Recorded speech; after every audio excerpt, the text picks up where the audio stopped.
औरंगाबाद महाराष्ट्र से हूँ। गुरु महाराज ने 14वीं शताब्दी में एकता का संदेश दिया है, मानवता का संदेश दिया है। जो गौतम बुद्ध ने ईसा पूर्व 665 में दिया था, वही संदेश, वही मानवता का संदेश कि मानव मानव एक है। इंसान ने इंसान से इंसान की तरह बर्ताव करना चाहिए, वही संदेश रविदास जी देते हैं। और जात पात को तोड़ कर, क्योंकि जात पात तो आजकल की बात है, जो कुछ लोगों ने निर्माण की है उनके खुद के मकसद पूरे करने के लिए, उनकी लालच पूरी करने के लिए। पहले कौन सी जात थी? कोई वर्ण नहीं था, सिर्फ इंसान था।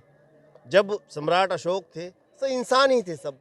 और सम्राट अशोक जी ने इस बौद्ध धर्म को भारत से लेकर तो सारी दुनिया में पहुंचा। उनके बच्चे प्रियदर्शी और राहुल ने, उन्होंने सारा पूरे दुनिया में इस बौद्ध धर्म को पहुंचाया। बौद्ध धर्म क्या कहता है कि भाई इंसान, जो जिसने जन्म लिया है वो इंसान है और उसने इंसान की तरह दूसरे से बर्ताव करना चाहिए। रविदास जी ने जात पात तोड़ने के लिए बेगमपुरे की बात की। बेगमपुरा में अभी जनरल लोग क्या बोलते हैं, बेगम का पुरा नहीं। बेगमपुरा मीन्स जहाँ पर कोई गम नहीं है, जहाँ पर खुशियाँ है, खुशहाली है, सब भरे पेट है, बिल्कुल खुश है, ऐसा बेगमपुर में बसाऊं, ऐसे रविदास जी कहते थे। दास जाति के कारण होत ना कोई नीच, नर को नीच करी डारी, ओछे कर्म को कीच। इंसान जन्म से ऊंचा या नीचा नहीं होता, तो उसके कर्म ही उसको नीचा बना सकते हैं।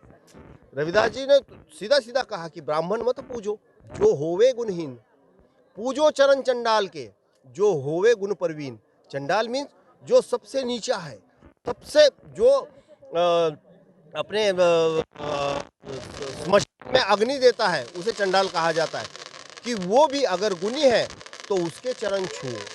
रविदास जी ने एक पंक्ति में पूरे भारत का लिख दिया।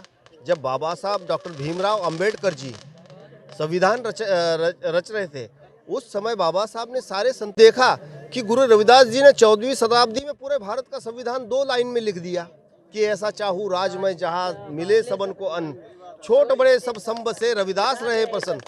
अगर बाबा साहब जैसा इतने यानी स्काई लेवल का जो जिससे आकाश की ऊंचाई, इतना ऊंचा इंसान जब गुरु रविदास जी को अपना गुरु मानता है और अपना द अनटचेबल नाम का ग्रंथ बाबा साहब को अर्पित करता है, तो बाबा साहब जैसे ऊंचे इंसान ने गुरु रविदास जी को गुरु माना है, तो रविदास जी की ऊंचाई हमने समझना चाहिए, कितनी ऊंचाई है उनके विचारों की। ये रविदास जी के विचार थे। क्या हुआ है, दुर्भाग्य से रविदास जी के विचार आज समाज में जिस ढंग से फैलना चाहिए वो फैल ही नहीं पाए। वरना रविदास जी केवल चमारों के नहीं रहते, केवल पिछड़ों के नहीं रहते, तो वो सारे जहां के होते, क्योंकि उनके विचारों की जो ऊंचाई है वो सारे जहां को एक साथ में लेकर चलने की ऊंचाई है। और यही रविदास जी ने वही समझाया कि इंसान ने इंसान से इंसान की तरह बर्ताव करना चाहिए। वही मानवता धर्म जो मानव को मानव की तरह। वरना इन लोगों ने तो बोल दिया कि ढोर गवार पशु नारी सब ताड़न के अधिकारी।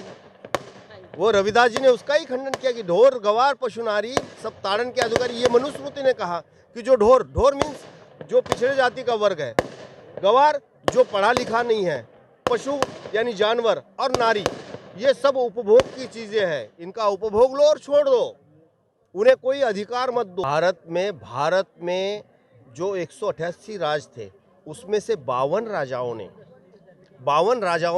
गुरु रविदास जी को अपना गुरु माना और अपना उनके अनुसार अपना राजपाट चलाया है। क्योंकि रविदास जी ने इक्वालिटी, समानता का अधिकार के बारे में बात की है। पराधीनता पाप है जान ले हुरे मीत, पराधीन को दीन क्या सभी समझे हीन। कि पराधीन यानी गुलामी, जैसे बाबा साहब ने कहा था कि गुलामों को गुलामी की मालूमात करा दो कि वो बन करके उठेगा, यानी एक संघर्ष करेगा, जिसमें मराठी में कहते गुलामांना गुलामीची जाण करून द्या तेव्हा तो बंड करून उठेल। ऐसी बात ही रविदास जी ने उस समय कहा कि पराधीनता पाप है जान लेहू रे मीत, कि भाई जो पराधीन है, जो गुलाम है, उसको कोई भी अच्छा नहीं कहेगा। खुद का अस्तित्व बनाओ, खुद को इस काबिल बनाओ।